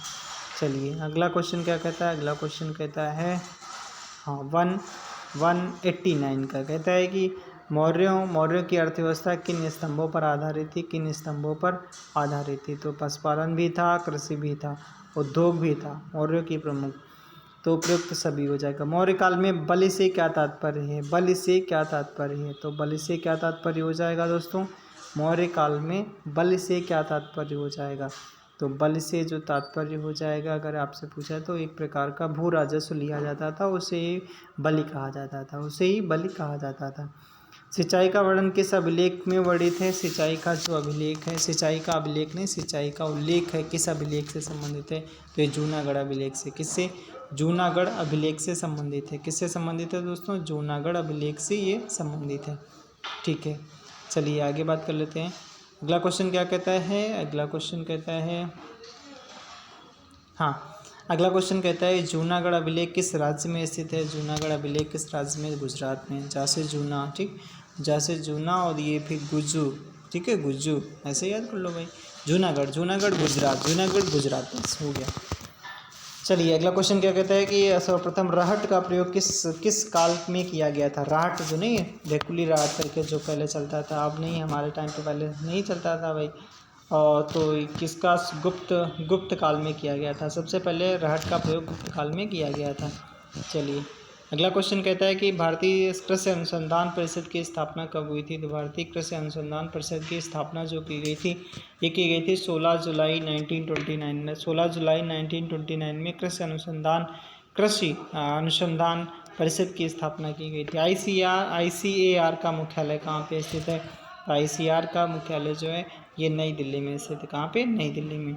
मीट्रिक इकाई व्यवस्था को कब लागू किया गया था? तो मीट्रिक इकाई व्यवस्था को लागू किया गया था 1 अप्रैल 1959 में लागू किया गया था। 1 अप्रैल 1959 में इसे लागू किया गया था। एक पक्का बीघा में कितने गज होते हैं? यहाँ से आप याद रख लेना भाई, इंपॉर्टेंट क्वेश्चन बनेगा। एक पक्का बीघा जो होता है उसमें कितने गज होते हैं? कितने गज होते हैं? एक जो पक्का बीघा होता है उसमें कितने गज होते हैं? 3025 गज होते हैं। कितने? 3025 वर्ग गज होते हैं। जरीब की शुरुआत किस मुगल काल के समय में हुई थी? तो जरीब की शुरुआत अगर की बात की जाती है किसके टाइम पे हुई थी? तो ये इसकी शुरुआत हुई थी अकबर के टाइम से हो गई थी। किसके टाइम से? अकबर के टाइम से इसे शुरुआत कर दिया गया था। मीट्रिक इकाई व्यवस्था के सम्मेलन में कौन सा देश शामिल नहीं है? कौन सा देश शामिल नहीं है? कौन सा देश इसमें बताओ भाई शामिल नहीं है? तो ये भारत नहीं शामिल है भाई, यूके है, USA है, साउथ अफ्रीका है, यूनाइटेड किंगडम यानी कि ब्रिटेन है। कृषि उड़ान योजना को कब लागू किया गया था? जो कृषि उड़ान योजना है इसे कब लागू किया गया था? तो इसे लागू किया गया था दोस्तों, इसे कब लागू किया गया था? बताओ भाई, कौन बताएगा? कृषि इसको कब लागू किया गया था? तो इसे कब लागू किया गया था? 2020 को, 2019 को, 2021 को या फिर 2019 को लागू किया गया था? बताओ भाई कब लागू किया गया था? तो इसे लागू किया गया था, इसे दोस्तों लागू किया गया था 2021 में लागू किया गया, कृषि उड़ान योजना को लागू किया गया, ठीक। गुंटर जरीब का प्रतिपादन किसने किया था? तो एडमंड गुंटर ने किया था। किसने किया था? एडमंड गुंटर ने किया था, ठीक है। पहला वाला ऑप्शन बिल्कुल सही हो जाएगा। चलिए अगला क्वेश्चन, वर्तमान में खेती की नपाई की अंतिम इकाई क्या होती है? अंतिम इकाई मानी जाती है वर्तमान में गाँव की खेती की नपाई की अंतिम इकाई क्या होती है? इसे क्या कहा जाता है? तो इसे कहा जाता है गज कहा जाता है। गज 52 गज का दामन, फिलहाल वो नहीं है, फिलहाल ऐसे याद कर लेना कि जो गज होती है उसे अंतिम इकाई माना जाता है। ठीक है, अगला है क्वेश्चन, कहता है 203 पे पहुंच चुके हैं दोस्तों। कैसा लग रहा है वीडियो? ठीक है, देखते रहना, और जो थोड़ा रुक रुक के भी देख सकते हैं, लेकिन हमको नहीं लगता भाई, लगातार जब पढ़ने के लिए बैठो तो लगातार एक एक को निपटा के चलो, आ जाता है एक एक को निपटा के आगे बढ़ो। ठीक है, 203 पे चल चुके हैं, 203 पे, यानी 2 शतक हो चुके पूरे। ठीक है, तीसरे शतक पे पहुंच रहे हैं। कहता है कि किस अंग्रेजी गवर्नर जनरल के समय इजारेदारी व्यवस्था की शुरुआत की गई थी? इजारेदारी व्यवस्था की शुरुआत की गई थी, किसके टाइम पे की गई थी? तो ये की गई थी वॉरेन हेस्टिंग के टाइम पर इजारेदारी व्यवस्था का प्रयोग किया गया था। स्थायी बंदोबस्त किस गवर्नर जनरल के टाइम पे हुआ था? तो ये हुआ था कॉर्नवालिस के टाइम पर। किसके? कॉर्नवालिस के टाइम पर हुआ था। किस गवर्नर जनरल ने भारत में स्थायी भू राजस्व व्यवस्था की स्थापित की थी? किसने स्थापित की थी? तो लॉर्ड कॉर्नवालिस ने ही स्थापित की थी। ठीक, लॉर्ड कॉर्नवालिस ने ही स्थापित की थी। जमींदारी प्रथा किस क्षेत्र में लागू नहीं हुई? किस क्षेत्र में लागू नहीं हुई थी? तो ये अवध वाले क्षेत्र में नहीं, बाकी बिहार में लागू हुई थी, बंगाल में और वाराणसी में लागू हुई थी। अगला है रैयतवाड़ी व्यवस्था सबसे पहले कहाँ लागू की गई थी? तो रैयतवाड़ी व्यवस्था तो 12 महल क्षेत्र में सबसे पहले लागू की गई थी। 12 महल क्षेत्र में सबसे पहले लागू की गई थी। इस व्यवस्था में बम्बई में किसके द्वारा लागू किया गया था? किसके द्वारा लागू किया गया था? तो ये किसके द्वारा लागू किया गया था? विनगेट के द्वारा लागू किया गया था। रैयतवाड़ी प्रथा से क्या अभिप्राय है? रैयतवाड़ी प्रथा से क्या अभिप्राय है? तो कृषक ही इसका भूस्वामी होता है, कृषक ही इसका भूस्वामी होता है, ये इसका मतलब होता है। रैयतवाड़ी व्यवस्था का जन्मदाता किसे माना जाता है? तो रैयतवाड़ी जो व्यवस्था होती है उसे टॉमस मुनरो को माना जाता है, टॉमस मुनरो को माना जाता है। कहता है तिलहन फसल इसमें से कौन सी नहीं है? तो मक्का है, मक्का है नहीं है भाई, सोयाबीन तो है, तिल है, सरसों, ये सभी कैसी हैं? ये सभी तिलहन फसल हैं, तो ये मक्का नहीं है। ठीक, मक्का नहीं है। अगला है कि रजत क्रांति का संबंध किससे है? तो रजत क्रांति का संबंध है अंडा उत्पादन से, कुक्कुट पालन से। यही तो है भाई, और कौन सा होगा? यही तो होगा। चलिए ठीक है। हरित क्रांति के जनक कौन से हैं? तो हरित क्रांति के जनक हैं आपके कौन से हो जाएंगे? हरित क्रांति के जनक कौन हो जाएंगे? तो ये हो जाएंगे नॉर्मन बोरलॉग हो जाएंगे। ठीक, नॉर्मन बोरलॉग हो जाएंगे। हरित क्रांति का उद्देश्य क्या था? तो भारत में भूखमरी की समस्या को दूर करना, ग्रामीण विकास, बुनियादी ढांचे का विकास करना, उपयुक्त सभी। तो इसका आंसर क्या हो जाएगा? उपयुक्त सभी इसका उद्देश्य था, हरित क्रांति का उद्देश्य था। चलिए 200 फिर यहाँ तो 215 तक पहुँचे। कहता है कि उत्तर प्रदेश में कितने कृषि जलवायु क्षेत्र में बांटा गया? यूपी को कितने कृषि जलवायु क्षेत्रों में बांटा गया? तो 9 में बांटा गया, 9 में बांटा गया। जायद की फसल कौन सी है इसमें भाई बताओ? जायद की फसल कौन सी है? तो ककड़ी है भाई। ठीक है, ककड़ी है, खीरा है, तरबूज है, ये सभी होती हैं जायद की फसलें। ज्वार है, ये नहीं है। ज्वार, सोयाबीन, बाजरा, ये सभी कैसी फसलें हैं? तो ये सभी फसलें आपकी कौन सी? ज्वार कब बोया जाता है, बाजरा कब बोया जाता है, सोयाबीन कब बोया जाता है? तो ये खरीफ की फसलें हैं। ठीक है, ठीक है, खरीफ नहीं, हाँ सोयाबीन, या फिर इसको भाई देखना पड़ेगा। ठीक है, चलिए अगला है निम्नलिखित में से रबी की फसल कौन सी है? तो ये भाई इसमें, हाँ ये सभी खरीफ वाली फसलें हैं। उसमें ये है आपका खरीफ नहीं, बाजरा ज्वार जो होता है वो जब बरसात होती है। हाँ ठीक है। रबी की फसल कौन सी है? इसमें कैसी है? रबी की फसल कौन सी है? तो रबी की फसल हो जाएगी आपकी मक्का या फिर मूंग, सन, तम्बाकू। इसमें कौन सा हो जाएगा? तो इसमें जो रबी की फसल हो जाएगी तम्बाकू हो जाएगी, तम्बाकू हो जाएगी।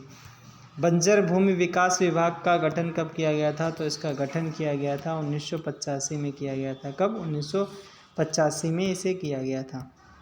वर्तमान में केंद्रीय ग्रामीण विकास मंत्री कौन है भाई? कौन है भाई? बताओ भाई कौन है? ग्रामीण विकास मंत्री कौन है? तो गिरिराज सिंह है। कौन? गिरिराज सिंह जी हैं, गिरिराज सिंह जी हैं। सुनहरी क्रांति किससे संबंधित है? सुनहरी क्रांति जो संबंधित है फल से संबंधित है। फल जो होते हैं सुंदर होते हैं, सुनहरे होते हैं, सुनहरी क्रांति हो गया। ठीक है, चलिए निम्नलिखित में से कौन सी खरीफ फसल है? तो खरीफ फसल हो जाएगी आपकी, कौन सी हो जाएगी? खरीफ फसल आपसे पूछा जा रहा तो सोयाबीन हो जाएगा। क्या? सोयाबीन हो जाएगा। ये तो बाकी रबी की फसलें हैं, गेहूँ है, चना है, तम्बाकू, ये सभी रबी की फसल, उसकी खरीफ रबी की फसलें। ठीक, रबी की फसलें। कौन सी औषधि पौधा है? इसमें से कौन सा एक ऐसा है जो औषधि पौधा है? तो औषधि पौधा कौन सा है भाई? तो ये हो जाएगा बेलाडोना हो जाएगा, औषधि पौधा हो जाएगा। राष्ट्रीय बीज निगम की स्थापना कब की गई थी? राष्ट्रीय बीज निगम की स्थापना की गई थी 1963 में की गई थी, 1963 में की गई थी। भारतीय बीज अनुसंधान एवं प्रशिक्षण केंद्र कहाँ पे स्थित है? भारतीय बीज एवं अनुसंधान एवं प्रशिक्षण केंद्र कहाँ पे स्थित है? तो ये स्थित है दोस्तों, कहाँ पे स्थित है? तो ये स्थित है आपका वाराणसी में। कहाँ पे? वाराणसी में स्थित है।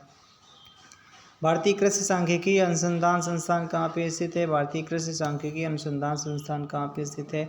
नई दिल्ली में स्थित है। कहाँ पे? नई दिल्ली में। ऑपरेशन फ्लड किससे संबंधित है? ऑपरेशन फ्लड है दोस्तों किससे? दूध से संबंधित है। प्रधानमंत्री कृषि सिंचाई योजना कब प्रारंभ की गई थी? प्रधानमंत्री कृषि सिंचाई योजना का प्रारंभ 2015 से किया गया था।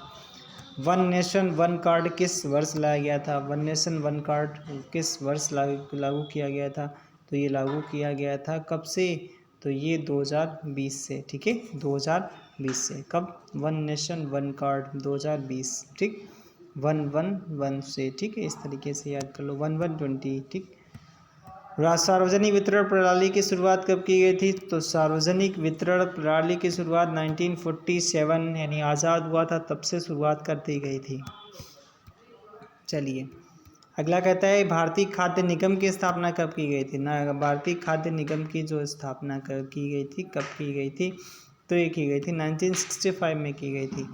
भारतीय खाद्य निगम का पुनर्गठन किस समिति की अनुशंसा से किया गया था? किस समिति की अनुशंसा से किया गया था? तो ये किया गया था शांता कुमार की अनुशंसा पर किया गया था। किसमें? शांता कुमार की अनुशंसा पर किया गया था। 231 हो गया भाई। 232 का देखते हैं। राष्ट्रीय बंजर भूमि विकास बोर्ड किस मंत्रालय के अधीन आता है? किस मंत्रालय के अधीन आता है? तो ये कौन सा मंत्रालय है दोस्तों? किस मंत्रालय के अधीन आता है? तो कृषि मंत्रालय के अंतर्गत आता है। कृषि मंत्रालय के अंतर्गत आता है। अगला क्वेश्चन क्या कहता है? नहीं कहता है, एक मिनट दोस्तों इसको गलत हो जाएगा। कहता क्या है? क्वेश्चन क्या पूछा गया था? क्वेश्चन पूछा गया राष्ट्रीय बंजर भूमि विकास बोर्ड की किस मंत्रालय के अधीन? तो पर्यावरण एवं वन मंत्रालय के अधीन आता है। ठीक है, पर्यावरण एवं वन मंत्रालय के अधीन आता है। अच्छा ठीक है। कैमूर वन्यजीव विहार कहाँ पे स्थित है? कैमूर वन्यजीव विहार कहाँ पे स्थित है? तो ये स्थित है सोनभद्र में। कहाँ पे? सोनभद्र में स्थित है। देश का सबसे लंबा राष्ट्रीय राजमार्ग कौन सा है? देश का सबसे लंबा राष्ट्रीय राजमार्ग कौन सा है? तो हल्दिया से प्रयागराज। देश का सबसे बड़ा घड़ियाल अभयारण्य इनमें से किस क्षेत्र में स्थित है? तो घड़ियाल वाला जो स्थित है सबसे वो चंबल नदी क्षेत्र में स्थित है। कहाँ पे? चंबल नदी क्षेत्र में स्थित है। राज्य की एकमात्र अफीम फैक्ट्री कहाँ पे स्थित है? तो एकमात्र जो अफीम फैक्ट्री है कहाँ पे? गाजीपुर में। कहाँ पे? गाजीपुर में स्थित है। राज्य में किस जिले में संतरे का उत्पादन सर्वाधिक किया जाता है? तो संतरा का उत्पादन जो किया जाता है सर्वाधिक किया जाता है कहाँ पे? सहारनपुर में किया जाता है। सबसे ज़्यादा संतरा कहाँ पे? सहारनपुर में किया जाता है। हाँ, अगला है DMH11 किसकी किस्म है? क्वेश्चन पूछा जा रहा है आपसे। 238 का क्वेश्चन पूछा जा रहा है। कहता है DHM11 किसकी किस्म है? तो ये भाई किसकी है? इसमें ये जो किस्म है ये स्थित है गेहूं की। किसकी किस्म में स्थित है? ये स्थित है दोस्तों आपकी ये जो किस्म है ये गेहूं की किस्म है। केंद्रीय आलू अनुसंधान कहाँ पे? शिमला में। तो टिक कर दोगे आसानी से। आलू की किस्म नहीं है इसमें से कौन सा आलू की किस्म नहीं है? ये आपसे पूछा जा रहा है भाई आलू की किस्म कौन सी नहीं है? तो ये है देखो, कुफरी चंद्रमुखी है भाई, कुफरी स्वर्ण है, कुफरी चिप्सोना है, जो पाश 120 नहीं है। चलिए, इथेनॉल निम्नलिखित में से किससे तैयार नहीं किया जा सकता है? इथेनॉल किससे तैयार नहीं किया जा सकता है, किया नहीं जाता है? तो ये पेट्रोलियम पदार्थों से नहीं किया जाता, मक्का से किया जाता है, जेट्रोफा से किया जाता है, गुड़ से किया जाता है। जेट्रोफा क्या होता है? कमेंट बॉक्स में बताना भाई, जेट्रोफा क्या होता है? जेट्रोफा। ठीक है, जेट्रोफा। चलिए, श्वेत क्रांति की शुरुआत कब की गई थी? तो श्वेत क्रांति की शुरुआत हुई थी 1970 में हुई थी। चलिए आगे देख लेते हैं। अगला क्वेश्चन क्या है? अगला है लाल क्रांति का संबंध किससे है? टमाटर से। लाल कैसा है? टमाटर लाल होता है। भारत में तिलहन के अंतर्गत कितनी फसलें आती हैं? तिलहन के अंतर्गत अगर पूछा जाए आपसे कितनी फसलें आती हैं तो ये होती हैं 9। कितनी? 9 फसलें होती हैं। ये क्वेश्चन तो पहली बार पढ़ रहे हैं। कितनी होती हैं फसलें? 9 होती हैं। 9 फसलें होती हैं।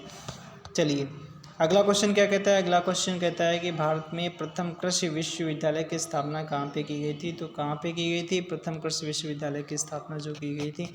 ये पंतनगर में की गई थी। गेहूं उत्पादक प्रथम राज्य कौन सा है? गेहूं उत्पादन सबसे ज़्यादा कहाँ पे होता है? कहाँ पे होता है? ये होता है उत्तर प्रदेश में होता है। अगर आपसे पूछा जाए प्रति हेक्टेयर के हिसाब से तो पंजाब में सबसे ज़्यादा होता है। सब्जी उत्पादन कहलाता है। सब्जी उत्पादन करना सबसे क्या कहलाता है? तो ये कहलाता है ओलेरी कल्चर कहलाता है। क्या कहलाता है? ओलेरी कल्चर कहा जाता है। ठीक है। आम उत्पादक प्रथम राज्य कौन सा है जहाँ पे सबसे ज़्यादा आम होता है? भाई बताओ कौन सा ऐसा स्टेट है जहाँ पे सबसे ज़्यादा आम होता है? सबसे ज़्यादा होता है उत्तर प्रदेश में। ठीक है। कहाँ पे होता है? उत्तर प्रदेश में होता है। आम का टाइम आ गया दोस्तों, खाने का आ गया। व्हाइट ब्लास्ट रोग, व्हाइट ब्लास्ट रोग जो होता है वो किससे संबंधित होता है? तो व्हाइट ब्लास्ट रोग जो होता है ये होता है आपका गेहूं से संबंधित होता है। किससे? गेहूं से संबंधित होता है। पीला मोज़ेक रोग किससे संबंधित होता है? किस फसल से होता है? पीला मोज़ेक। पीला मोज़ेक सोयाबीन में भी होता है, तंबाकू में, पपीता में और इन सभी में होता है। ठीक है।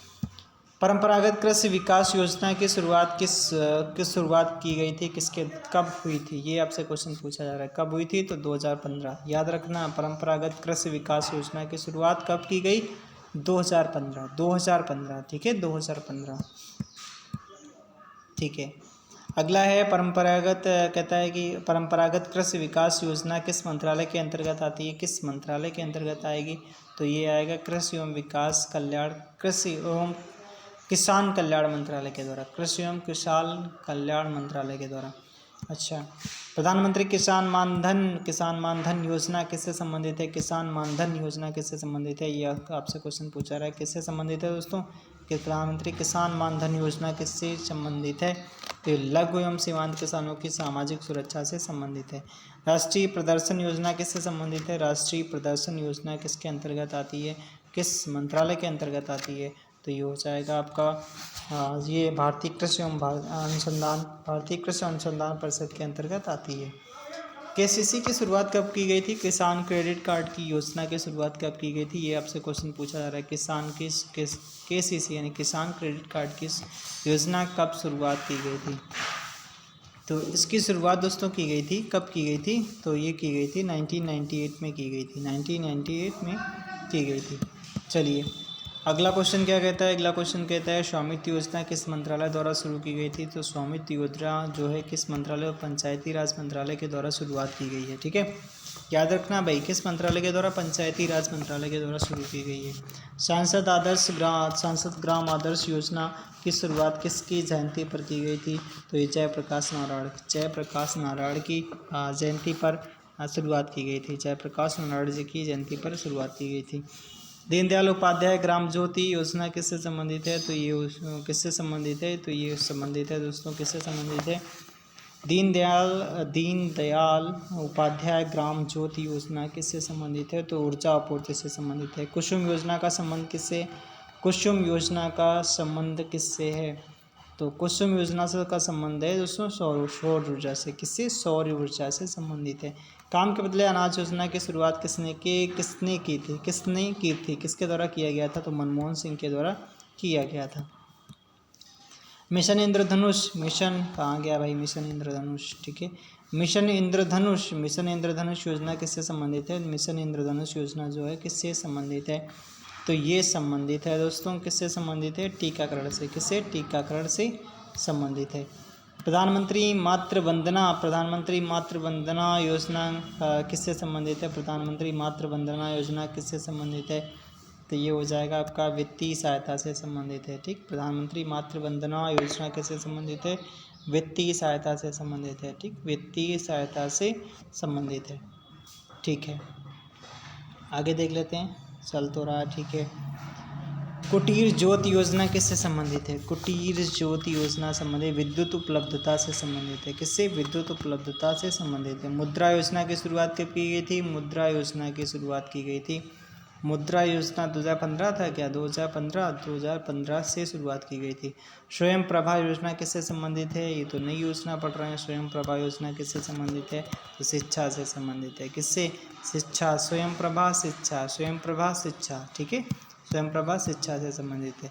राष्ट्रीय वयोश्री योजना किससे संबंधित है? राष्ट्रीय वयोश्री योजना जीवन सहयोग उपकरण से संबंधित है। प्रधानमंत्री वय वंदना योजना की शुरुआत कब की गई थी? प्रधानमंत्री वय वंदना योजना की शुरुआत 2017 से की गई थी। अगला है प्रधानमंत्री गरीब कल्याण योजना की शुरुआत कब की गई थी? प्रधानमंत्री गरीब कल्याण योजना की शुरुआत 2016 से की गई थी। अगला क्वेश्चन कहता है जवाहर ग्राम समृद्धि योजना का मुख्य उद्देश्य क्या है? जवाहर ग्राम, इसका क्या आंसर था? प्रधानमंत्री गरीब कल्याण योजना की शुरुआत कब की गई थी? तो ये की गई थी 2016 से, ठीक। जवाहर ग्राम समृद्धि योजना का उद्देश्य क्या है? क्या उद्देश्य है? रोजगार सृजन। क्या? रोजगार सृजन इसका मुख्य उद्देश्य हो जाएगा, ठीक है। 269 270 पे दोस्तों पहुंच लेते हैं। कहता है पारदर्शी किसान सेवा योजना का उद्देश्य क्या है दोस्तों? पारदर्शी किसान सेवा योजना का उद्देश्य क्या है? तो कृषि उत्पादकता में वृद्धि, कृषि विकास दर को बढ़ावा देना, रोजगार सृजन, उपरोक्त सभी बिल्कुल कथन सही हो जाएंगे, बिल्कुल सही हो जाएंगे, ठीक है। तो कहता है पारदर्शी किसान योजना का संबंध किससे है? तो रोजगार सृजन से हो जाएगा, ठीक है। सही तो है इसमें। अगला क्या है? हाँ, अगला क्वेश्चन क्या कहता है? अगला क्वेश्चन कहता है तो एक मिनट, हाँ ठीक है। तो नहीं, इसका सभी था, ठीक है, डी वाला सभी था। अगला है क्वेश्चन पूछा रहा है विधवा पेंशन योजना के तहत प्रतिमाह कितनी राशि दी जाती है? विधवा पेंशन योजना के तहत कितनी दी जाती है? 500 रुपये महीने दिया जाता है, ठीक है। देवी अहिल्याबाई योजना किससे संबंधित है? देवी अहिल्याबाई योजना किससे संबंधित है? तो शिक्षा से संबंधित है, शिक्षा से संबंधित है। नवीन रोजगार छतरी योजना का मुख्य उद्देश्य क्या है? तो इसमें SC/ST वाला आता है, ठीक है। SC/ST के बारे में बताया गया है। तो इसमें हो जाएगा अनुसूचित जाति के सर्वांगीण विकास के बारे में डिस्कस किया गया है। दीनदयाल अंत्योदय योजना जो है, अंत्योदय योजना किससे संबंधित है? तो आजीविका अवसर में वृद्धि करना, आजीविका अवसर में वृद्धि करना इसका मेन टारगेट हो जाएगा। अगला है स्वयं शिक्षा योजना। स्वयं शिक्षा योजना जो है, हाँ, स्वयं शिक्षा योजना किस मंत्रालय के द्वारा शुरू की गई है? तो स्वयं शिक्षा योजना किस मंत्रालय के द्वारा? तो कहता है महिला एवं बाल विकास मंत्रालय, सही है, ये भी है। इसमें कृषि मंत्रालय है, श्रम एवं रोजगार मंत्रालय, उपयुक्त सभी इसका आंसर हो जाएगा। सभी के द्वारा इसको मिलकर शुरू किया गया। आशा ज्योति केंद्र योजना का लाभ क्या है? लाभ क्या है इसमें? ये क्वेश्चन पूछा जा रहा है। तो इसमें हो जाएगा पीड़ित महिला को बहुउद्देशीय सेवा उपलब्ध कराना, ये हो जाएगा आशा ज्योति केंद्र योजना का लाभ माना जाएगा। हौसला पोषण योजना की शुरुआत किस वर्ष की गई थी? हौसला पोषण योजना की शुरुआत किस वर्ष की गई थी? किस वर्ष की गई थी? तो किस वर्ष की गई थी? तो ये की गई थी 2016। आवारा पशु बच्चों के अंतर्गत सहायता राशि दी जाती है, कितनी दी जाती है? तो ये 30 रुपये प्रतिदिन के हिसाब से दिया जाता है। उत्तर प्रदेश विकलांग जो होता है, एक मिनट दोस्तों, इसमें थोड़ा, हाँ, उत्तर प्रदेश विकलांग पेंशन योजना के अंतर्गत कितनी राशि दी जाती है? कितनी राशि दी जाती है, ठीक है, कितनी राशि दी जाती है? तो ये दी जाती है 1000 रुपये मंथली दिया जाता है, या कितना दिया जाता है? तो इसमें दोस्तों कितना दिया जाता है? इसमें 500 रुपये मंथली दिया जाता है, 500 रुपये मंथली दिया जाता है उत्तर प्रदेश विकलांग पेंशन योजना में। भारत में कुल कितने गांव हैं? तो 6,40,930 हैं। कितने? 6,40,930 गांव हैं। चलिए अगला क्वेश्चन देख लेते हैं। अगला क्वेश्चन क्या कहता है? अगला क्वेश्चन आपसे पूछा जा रहा है, एक मिनट, ठीक है, ठीक, यहाँ से, हाँ, 292 से। उत्तर जनगणना 2011 के अनुसार ग्रामीण भारत की आबादी क्या है? ग्रामीण भारत की आबादी क्या है? तो ये हो जाएगा कितनी आबादी है? तो ये हो जाएगा आपका, कितनी आबादी है 83.3 करोड़, कितनी 83.3 करोड़ आबादी हो जाएगी, 83.3 करोड़ आबादी हो जाएगी। ग्राम शब्द का उल्लेख सर्वप्रथम किस साहित्य में मिलता है? तो ये मिलता है वैदिक साहित्य में। किस में मिलता है? वैदिक साहित्य में इसका सर्वप्रथम उल्लेख मिलता है। अगला कौन सा सामाजिक कारक नहीं है? इसमें से कौन सा एक ऐसा कारक है जो सामाजिक कारक नहीं माना जाता है? कौन सा कारक है इसमें? तो इसमें राजनीतिक कारक, सामाजिक गतिशीलता, सूचना प्रौद्योगिकी, मनोवैज्ञानिक, तो इसमें कौन सा कारक है जो माना नहीं जाता? सामाजिक गतिशीलता, जो सामाजिक कारक नहीं माना जाता है। अगला है ग्रामीण ग्राम्य विकास के लिए कौन सा विभाग मुख्य रूप से उत्तरदायी होता है? कौन सा विभाग मुख्य रूप से उत्तरदायी माना जाता है? तो ग्राम्य विकास विभाग माना जाता है। कौन सा प्रबंधन प्रक्रिया में शामिल होता है? कौन सा योजना बनाई जाती है, रिपोर्ट तैयार करना, बजट आवंटन करना, तो ये सभी होता है योजना इसमें प्रबंधन कार्य में, ठीक है। नवाब वाजिद अली शाही प्राणी उद्यान निम्नलिखित में से किस राज्य में स्थित है? तो ये कहाँ पे स्थित है? ये आपके उत्तर प्रदेश में स्थित है। कहाँ पे? उत्तर प्रदेश में स्थित है। कूड़े से हरित ऊर्जा के निर्माण में कौन से राज्य अग्रणी हैं? कौन कूड़े से ऊर्जा बना रहे हैं भाई, ठीक है। कहाँ से कूड़े से ऊर्जा बना रहे हैं? तो महाराष्ट्र और पंजाब वाले लोग आगे हैं, महाराष्ट्र और पंजाब वाले लोग सबसे आगे हैं। नेशनल हेल्थ रिपोर्ट 2019 के अनुसार ग्रामीण क्षेत्रों में कितनी आबादी पर एक एलोपैथिक डॉक्टर होना चाहिए?